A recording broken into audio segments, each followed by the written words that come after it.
కడప జిల్లా బద్వేలు పట్టణంలోని Karthik wine shop వద్ద మద్యం విషయంలో గొడవ చోటు చేసుకుంది. షాపు యజమాని విష్ణువర్ధన్ రెడ్డి రామిరెడ్డి అనే వ్యక్తిపై దాడికి పాల్పడ్డాడు.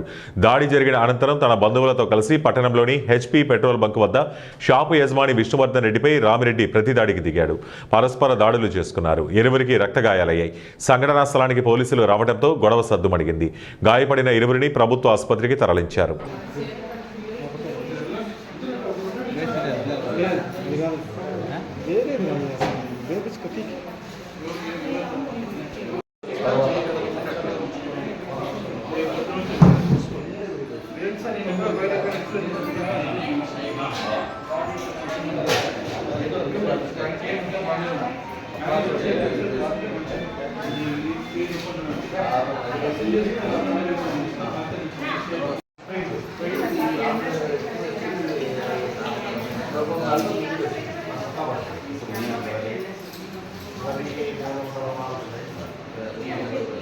Mas kalau kita